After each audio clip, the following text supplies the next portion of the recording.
ಎಲ್ಲರಿಗೂ ನಮಸ್ಕಾರ. ಥಟ್ಟಂತ ಹೇಳಿ ಕ್ವಿಜ್ ಕಾರ್ಯಕ್ರಮಕ್ಕೆ ತಮಗೆಲ್ಲ ಸ್ವಾಗತ.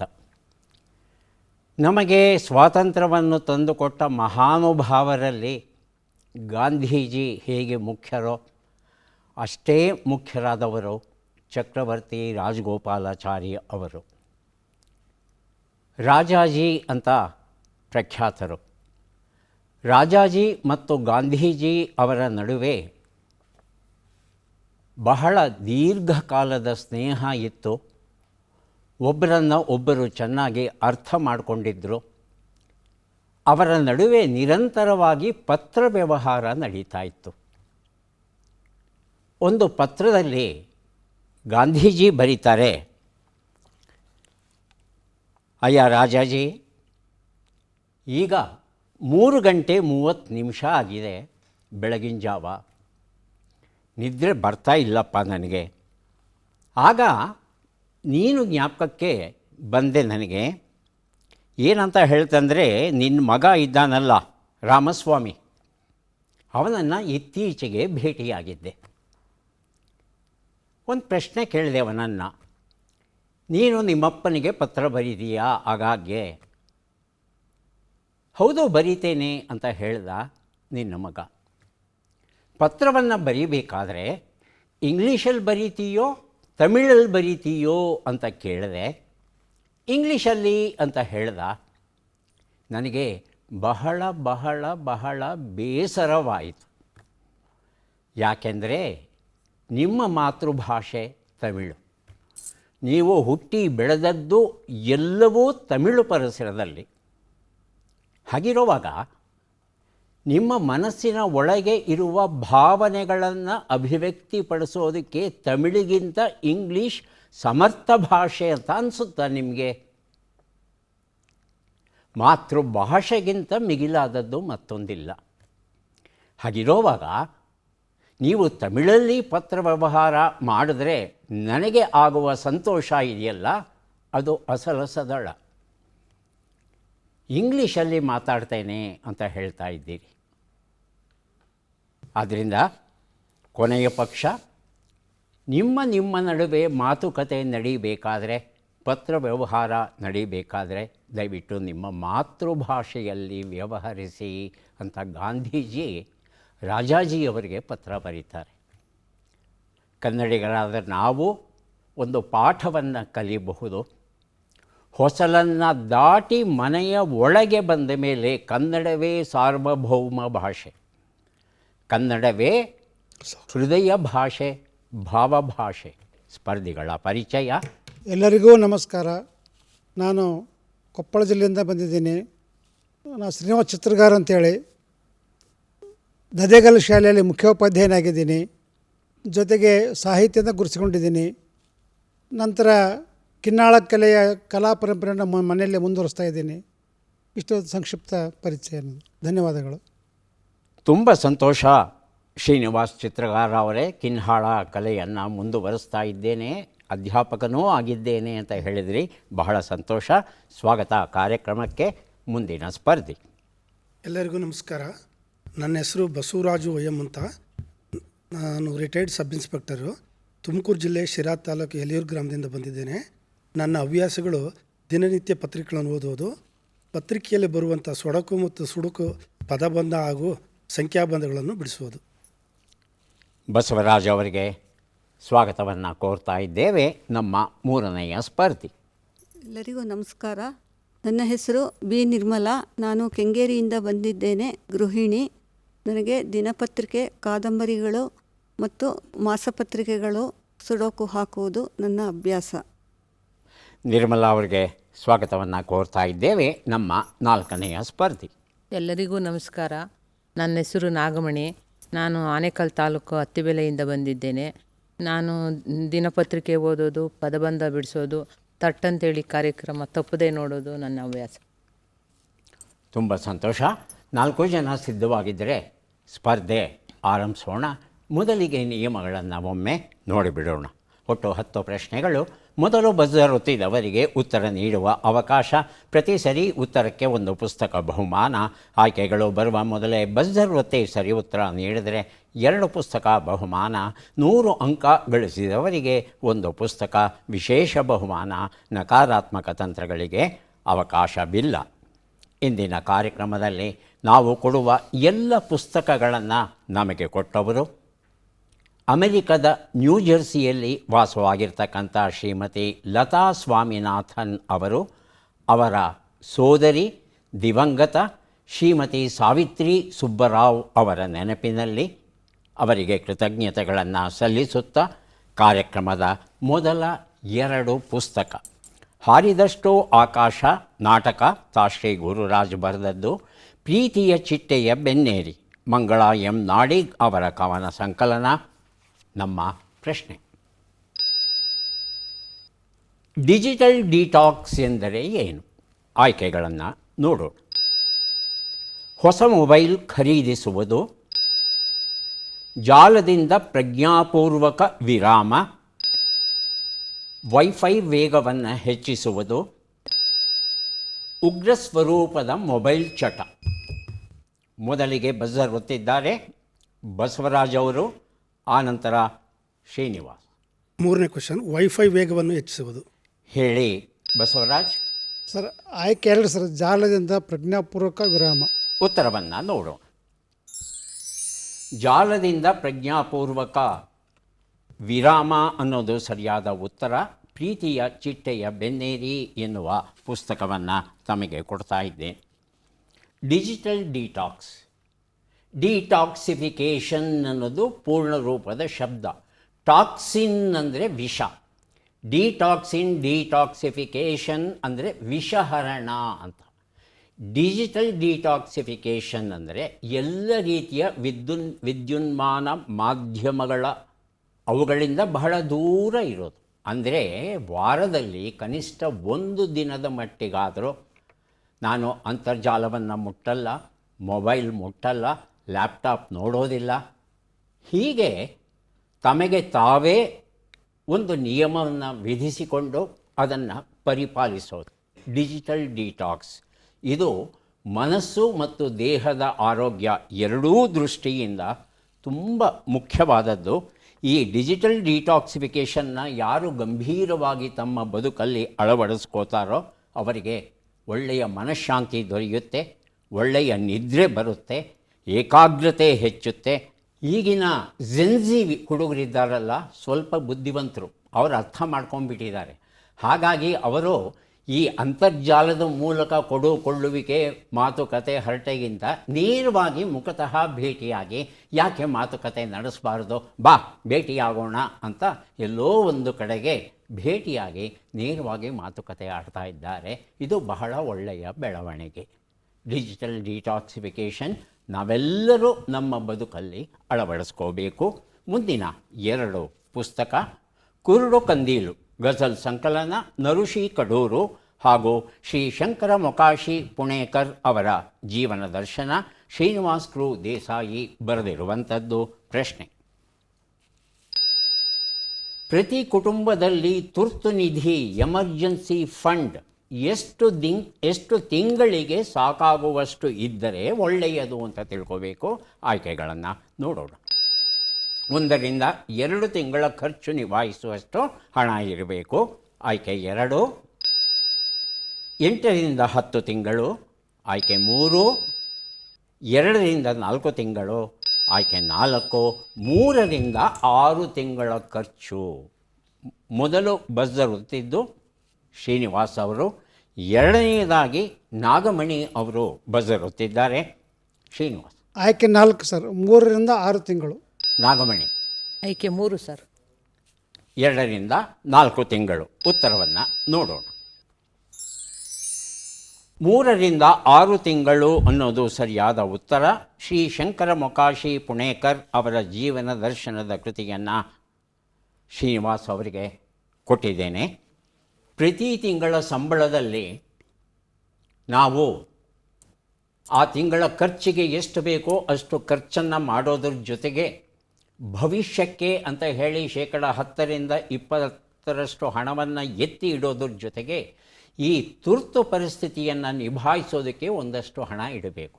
ಎಷ್ಟು ಹಣ ಇಡಬೇಕು ಅಂದರೆ, ಯಾವುದೇ ರೀತಿಯಾದ ಆರ್ಥಿಕ ಅನುಕೂಲತೆ ಇಲ್ಲದೇ ಇದ್ದರೂ 3ರಿಂದ 6 ತಿಂಗಳವರೆಗೆ ನಾನು ಸಂಸಾರವನ್ನು ನಿಭಾಯಿಸಬಲ್ಲೆ, ಅದಕ್ಕೆಷ್ಟು ಬೇಕೋ ಅಷ್ಟು ಹಣವನ್ನು, ತುರ್ತು ಹಣವನ್ನು ಒಂದು ಕಡೆ ಇರಬೇಕು. ಯಾವ ಕಾರಣಕ್ಕೂ ಆ ಹಣವನ್ನು ಮುಟ್ಟಬಾರ್ದು. ಯಾಕಂದರೆ ನಾಳೆ ಏನೋ ಬಲ್ಲವರು ಯಾರು. ಹಾಗಾಗಿ ನಮ್ಮ ಎಚ್ಚರಿಕೆಯಲ್ಲಿ ನಾವಿರೋದು ಬಹಳ ಮುಖ್ಯ. ಲೈಫ್ ಈಸ್ ಜಿಂಗಾಲಾಲ, ವಸಂತ್ ಗಿಳಿಯಾರ್ ಬರೆದ ಪುಸ್ತಕ. ಭೀಷ್ಮ ಹೇಳಿದ ಮ್ಯಾನೇಜ್ಮೆಂಟ್ ಕಥೆಗಳು, ಜಗದೀಶ್ ಶರ್ಮ ಸಂಪ ಬರೆದಂಥ ಕೃತಿ. ಪ್ರಶ್ನೆ: ಆರ್ಟಿಕಲ್ 21 ಹಿರಿಯ ನಾಗರಿಕರಿಗೆ ಯಾವ ರೀತಿಯಲ್ಲಿ ಸಂಬಂಧಪಟ್ಟಿದೆ? ಆಯ್ಕೆಗಳು: ಮತದಾನದ ಹಕ್ಕು, ಆಸ್ತಿಯನ್ನು ಖರೀದಿಸುವ ಹಕ್ಕು, ಘನತೆಯಿಂದ ಬದುಕುವ ಹಕ್ಕು ಹಾಗೂ ಹಣಕಾಸಿನ ಹಕ್ಕು. ಮೊದಲಿಗೆ ಬಜ್ಜರೊತ್ತದವರು ಬಸವರಾಜ್ ಅವರು, ಎರಡನೆಯದಾಗಿ ನಾಗಮಣಿ. ಘನತೆಯಿಂದ ಬದುಕುವ ಹಕ್ಕು. ಆಯ್ಕೆ 3 ಅಂತ ಹೇಳ್ತಾ ಇದ್ದಾರೆ ನಾಗಮಣಿ. ಮತದಾನದ ಹಕ್ಕು. ಮತದಾನದ ಹಕ್ಕು ಆಯ್ಕೆ 1 ಸರಿಯಾದ ಉತ್ತರ ಈಗ ಬಂತು. ಘನತೆಯಿಂದ ಬದುಕುವ ಹಕ್ಕು ಸರಿಯಾದ ಉತ್ತರ. ಈ ಉತ್ತರವನ್ನು ಕೊಟ್ಟದ್ದು ಬಸವರಾಜ್ ಅವರು. ಬಸವರಾಜ್ ಅವರಿಗೆ ಪುಸ್ತಕವನ್ನು, ಲೈಫ್ ಈಸ್ ಜಿಂಗಾಲಾಲ ಎನ್ನುವ ಈ ಒಂದು ಪುಸ್ತಕವನ್ನು ಕೊಟ್ಟಿದ್ದೇವೆ. ಘನತೆಯಿಂದ ಬದುಕೋದು ಅಂದರೆ ಏನು ಅನ್ನೋದನ್ನು ತಿಳ್ಕೋಬೇಕಾಗುತ್ತೆ ನಾವು. ಮುಖ್ಯವಾಗಿ ಹಿರಿಯ ನಾಗರಿಕರಿಗಾಗಿ ಇರುವಂಥ ಒಂದು ಸಹಾಯವಾಣಿ ಇದೆ. ಆ ನಂಬರ್ ಎಲ್ಲರೂ ನೆನಪಿಟ್ಕೊಂಡ್ರೆ ಬಹಳ ಒಳ್ಳೆಯದು. ಆ ನಂಬರನ್ನು ಹೇಳ್ತಾ ಇದ್ದೇನೆ: 1456 ಮತ್ತೆ ಹೇಳ್ತಾ ಇದ್ದೇನೆ: 1456 ಮತ್ತು 7. ಮುಂದಿನ 2 ಪುಸ್ತಕ: ರಂಗಸ್ವಾಮಿ ಮೂಕನಹಳ್ಳಿ ಬರೆದ 108 ಡೈಲಿ ಮನಿ ವಿತ್ತ ಪದಗಳ ಅರ್ಥಗುಚ್ಛ ಎನ್ನುವ ಪುಸ್ತಕ. ದುಪ್ಪಟ್ಟು ರಾಜಾರಾಮ್ ತಲ್ಲೂರ್ ಅವರು ಬರೆದಂಥ ಪುಸ್ತಕ. ಪ್ರಶ್ನೆ: ಬಿಟ್ಟಕ್ಷರಗಳನ್ನು ತುಂಬಿ. ಚಿ ಭ ಣ ದೋ ಪ.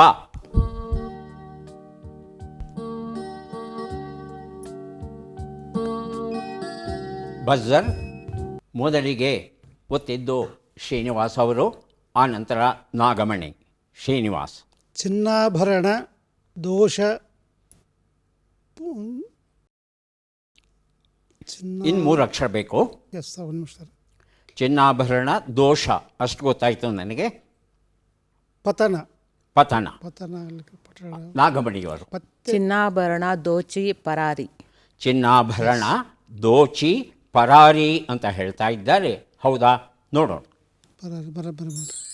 ಚಿನ್ನಾಭರಣ ದೋಚಿ ಪರಾರಿ ಉತ್ತರ ಸರಿಯಾಗಿದೆ. ಈ ಉತ್ತರವನ್ನು ನಾಗಮಣಿ ಅವರು ಕೊಟ್ಟಿರೋ ಕಾರಣ ದುಪ್ಪಟ್ಟು ರಾಜಾರಾಮ್ ತಲ್ಲೂರ್ ಬರೆದಂಥ ಪುಸ್ತಕವನ್ನು ಅವರಿಗೆ ಕೊಟ್ಟಿದ್ದೇವೆ. ಈಗ 2 ಅದ್ಭುತ ಕನ್ನಡ ಕಾದಂಬರಿಗಳನ್ನು ಕೊಡ್ತಾ ಇದ್ದೇವೆ.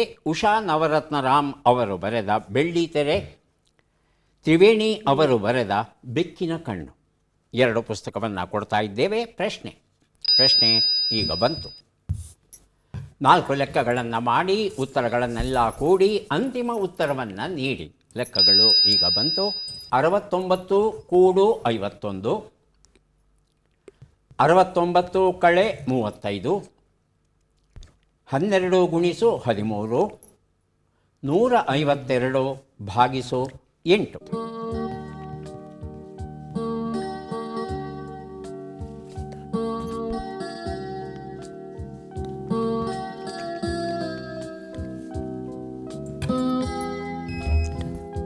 ಬಜರ್ ಮೊದಲಿಗೆ ಒತ್ತಿದ್ದಾರೆ ನಾಗಮಣಿ ಅವರು.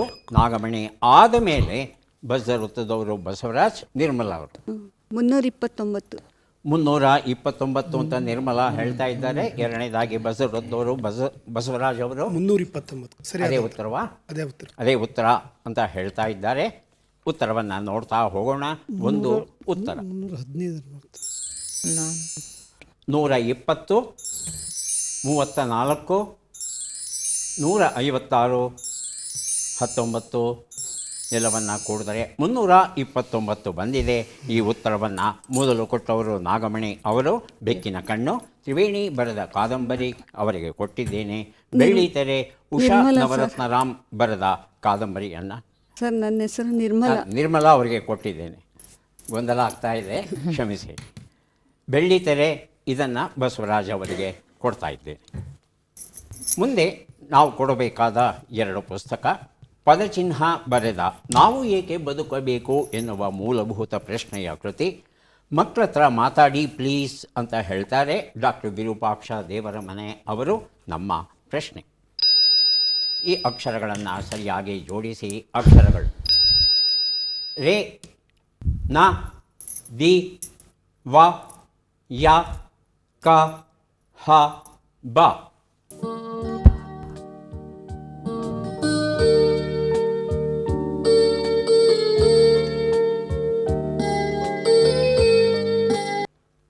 ಬದರುತ್ತಿದ್ದಾರೆ ಬಸವರಾಜ್.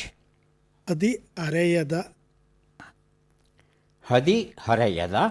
ಅದಿ ಹರೆಯ ಒಂದೇ ಹಾ ಇದೆ ಅಂತ ಅಂದ್ಕೊಂಡಿದ್ದೇನೆ. ಇನ್ನೊಬ್ಬರಿಗೆ ಅವಕಾಶ ಉಂಟು, ಪ್ರಯತ್ನಿಸಿ ಶ್ರೀನಿವಾಸ್. ಕವನ ಬರೆ ಅಂತ ಬರುತ್ತೆ ಸರ್. ಹಾಂ ಕವನ ಕವನ ಗೊತ್ತಾಯಿತು. ಬರೆ, ಹರೆಯದಿ ಕವನ ಬರೆ. ಉತ್ತರವನ್ನು ನೋಡೋಣ. ಬರೆಯದಿಹ ಕವನ. ಯಾವ ಕವನಪ್ಪ? ನಿನ್ನ ಶ್ರೇಷ್ಠವಾದ ಕವನ ಅಂದರೆ ಇನ್ನೂ ಬರಿದೇ ಇರ್ತಕ್ಕಂಥ ಕವನವೇ ನನ್ನ ಶ್ರೇಷ್ಠ ಕವನ ಅಂತ ಹೇಳಿದ್ರಂತೆ ಒಬ್ಬರು. ಮಾತ್ರೇ ದೇವೋ ಭವ ಆರ್ತಿ ಘಟಿಕಾರ್ ಬರೆದದ್ದು. ಕೌದಿಯೊಳಗಿನ ಕನಸುಗಳು ಮಂಗಳ ಪ್ರಸಾದ್ ಬರೆದದ್ದು. ಪ್ರಶ್ನೆ, ಈ ವಿಜ್ಞಾನಿ ಮತ್ತು ಸಾಹಿತಿಯನ್ನು ಗುರುತಿಸಿ. ಚಿತ್ರವನ್ನು ನೋಡೋಣ, ಆಯ್ಕೆಗಳನ್ನು ನೋಡೋಣ. ದೇವರಾಜ ಸರ್ಕಾರ್, ಎಂ ಶಿವರಾಮ್, ಕೃಷ್ಣಾನಂದ ಕಾಮತ್, BGL ಸ್ವಾಮಿ. ಮೊದಲಿಗೆ ಬಸರುತ್ತಿದ್ದು ಬಸವರಾಜ್, ಆನಂತರ ನಾಗಮಣಿ ಅವರು. ಯಾಕೆ ನೀವು ಪ್ರಯತ್ನಿಸ್ತಲ್ಲ ನಿರ್ಮಲಾ ಅವರೇ? ಯಾಕೋ ಕನ್ಫ್ಯೂಸ್ ಆಗ್ತಾ ಇದೆ ಸರ್. ಅಲ್ಲ, ಆಯ್ಕೆಗಳಿದೆಯಲ್ಲ, 4 ಆಯ್ಕೆಗಳಿರುತ್ತೆ, ಯಾವುದನ್ನು ಬೇಕಾದ್ರೂ ಊಹೆ ಮಾಡ್ಬೋದು. ದಯವಿಟ್ಟು ಬಸರುತ್ತಿ. ನಾನು ನೋಡ್ತಾನೇ ಇದ್ದೀನಿ, ಒತ್ತಾ ಇಲ್ಲ. ಮೊದಲಿಗೆ ಹೇಳಿ ಬಸವರಾಜ್. BGL ಸ್ವಾಮಿ. BGL ಸ್ವಾಮಿ ಆಯ್ಕೆ 4 ಅಂತ ಹೇಳ್ತಾ ಇದ್ದಾರೆ. ನಾಗಮಣಿ ಅದೇ ಉತ್ತರವಾ? ಉತ್ತರವನ್ನು ನೋಡೋಣ. BGL ಸ್ವಾಮಿ ಉತ್ತರ ಸರಿಯಾಗಿದೆ. ಈ ಉತ್ತರವನ್ನು ಮೊದಲು ಕೊಟ್ಟದ್ದು ಬಸವರಾಜ್ ಅವರು. ಮಾತ್ರೆ ದೇವೋ ಭವ ಕೃತಿಯನ್ನು ಕೊಟ್ಟಿದ್ದೇನೆ. ಕೌದಿಯೊಳಗಿನ ಕನಸುಗಳು ಈ ಪುಸ್ತಕವನ್ನು ಕೊಡ್ತಾ ಇದ್ದೇನೆ ನಾಗಮಣಿ ಅವರಿಗೆ. ಬೆಂಗಳೂರು ಗುಂಡಪ್ಪ ಲಕ್ಷ್ಮೀನಾರಾಯಣ ಸ್ವಾಮಿ ಇದು ಅವರ ಪೂರ್ಣ ಹೆಸರು. DVG ಅವರ ಪುತ್ರ ಇವರು. ಸಸ್ಯಶಾಸ್ತ್ರಜ್ಞರು. ಮೂಲತಃ ಅಧ್ಯಯನ ಹೊಟ್ಟೆಪಾಡಿಗಾಗಿ ಓದಿದ್ದು ಸಸ್ಯಶಾಸ್ತ್ರ. ಆದರೆ ಬರಹಗಾರರಾಗಿ, ಸಂಗೀತಗಾರರಾಗಿ, ಇತಿಹಾಸಕಾರರಾಗಿ ಅದ್ಭುತವಾದ ಕೆಲಸಗಳನ್ನು ಮಾಡಿದ್ದಾರೆ. ಅವರ ಬಹುಮುಖಗಳನ್ನು ಅರ್ಥ ಮಾಡಿಕೊಳ್ಳೋದೇ ಬಹಳ ಕಷ್ಟ. ಹಸಿರು ಹೊನ್ನು ಕೃತಿಗೆ ಅವರಿಗೆ ಕೇಂದ್ರ ಸಾಹಿತ್ಯ ಅಕಾಡೆಮಿ ಪ್ರಶಸ್ತಿ ಬಂದಿದೆ. ಪದಬಂಧ ಬಂದಿದೆ. ಸುಳುಹುಗಳನ್ನು ನೋಡೋಣ. ವರ್ಣಮಾಲೆಯನ್ನು ಕಲಿಯುವುದು, ತಿನ್ನುವುದು, ಕಲಿಯುವವನು ವಿದ್ಯಾರ್ಥಿ. ಬಜರ್ ಮೊದಲಿಗೆ ಒತ್ತಿದ್ದು ಶ್ರೀನಿವಾಸ್ ಅವರು, ಆನಂತರ ಬಸವರಾಜ್. ಶ್ರೀನಿವಾಸ್ ಒಂದು ಉತ್ತರ. ಅಕ್ಷರಾಭ್ಯಾಸ. ನೋಡೋಣ.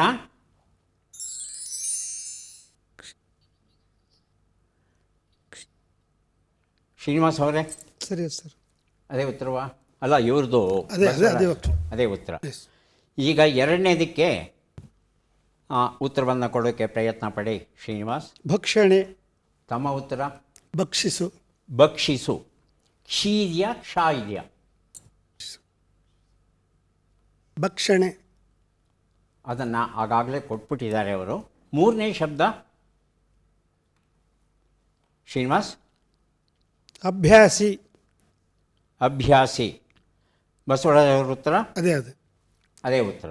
ಉತ್ತರವನ್ನು ನೋಡೋಣ. ಅಕ್ಷರಾಭ್ಯಾಸ ಈಗಾಗಲೇ ಬಂದಿದೆ. ಭಕ್ಷಣ ಅಥವಾ ಭಕ್ಷಣೆ ಸರಿಯಾದ ಉತ್ತರ ಆಗುತ್ತೆ.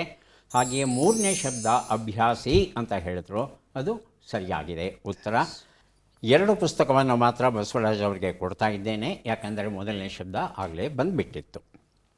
ಈಗ ನಾವು ಒಂದು ವಿಶೇಷ ಪ್ರಶ್ನೆಗೆ ಬರ್ತಾ ಇದ್ದೇವೆ.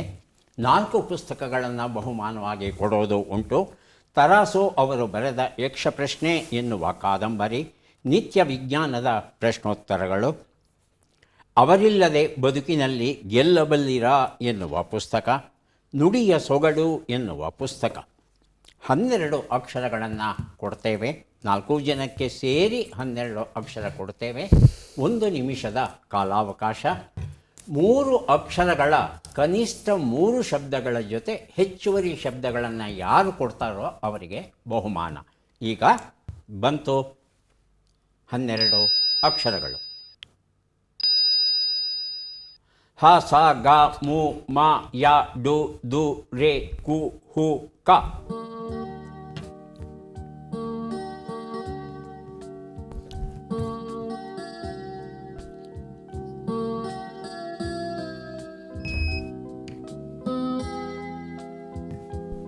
ನಿರ್ಮಲಾ ಅವರು ಬಜರ್ ಒತ್ತಿದ್ದಾರೆ.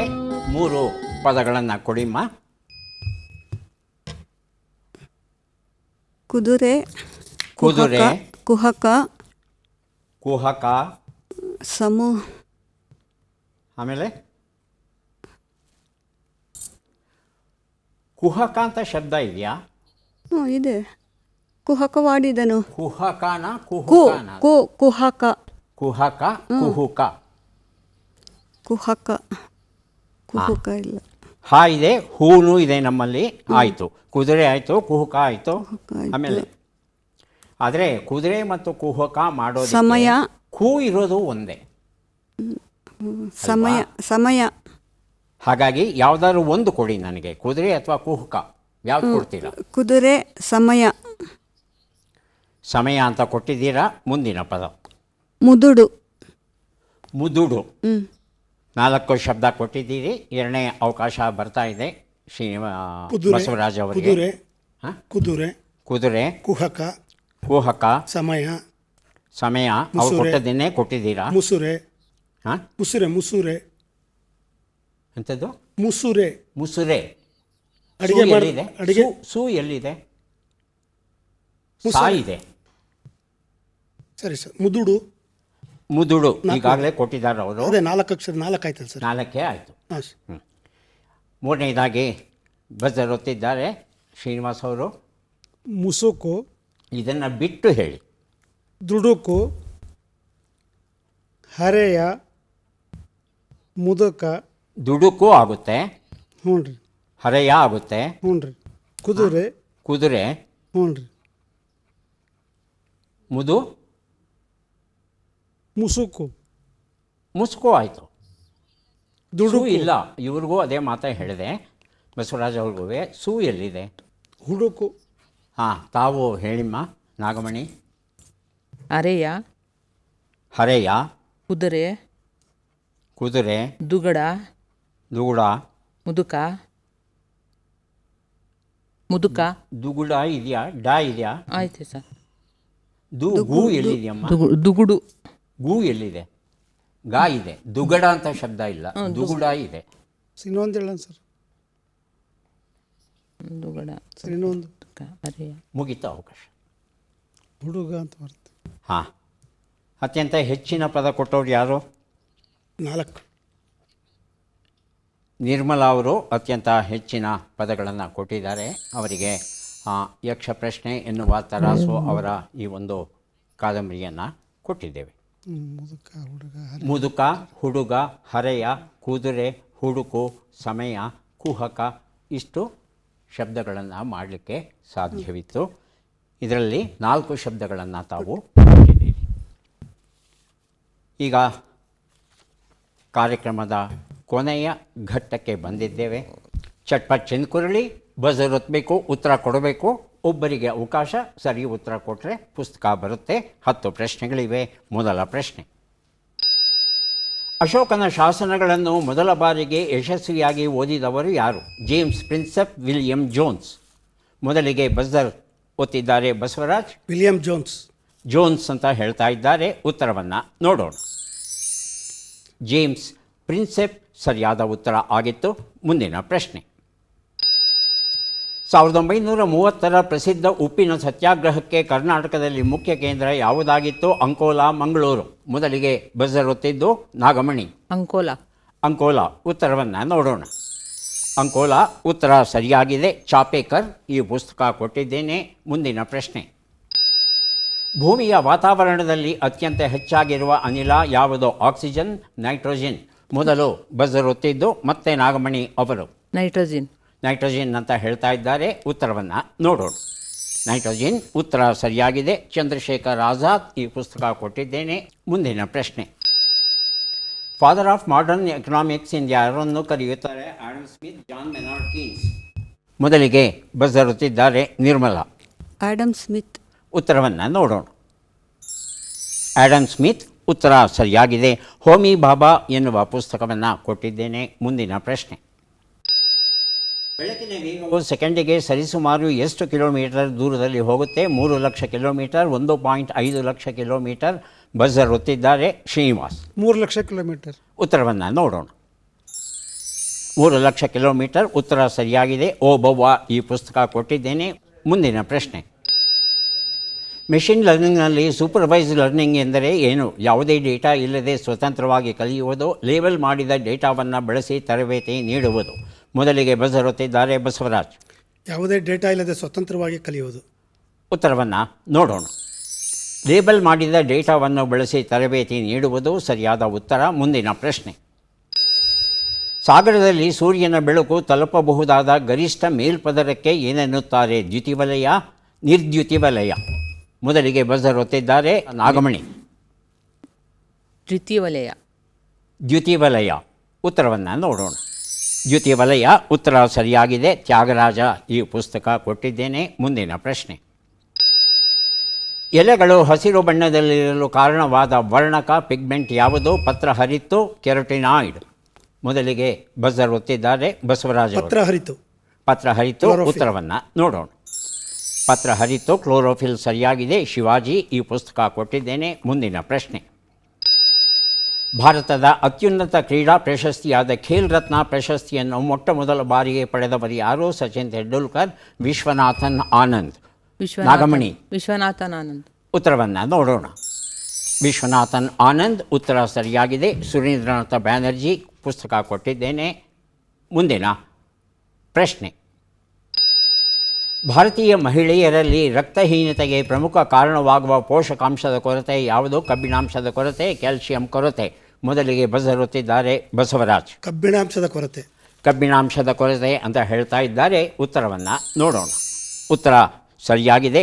ನರಗುಂದದ ಬಾಬಾ ಸಾಹೇಬ ಈ ಪುಸ್ತಕ ಕೊಟ್ಟಿದ್ದೇನೆ.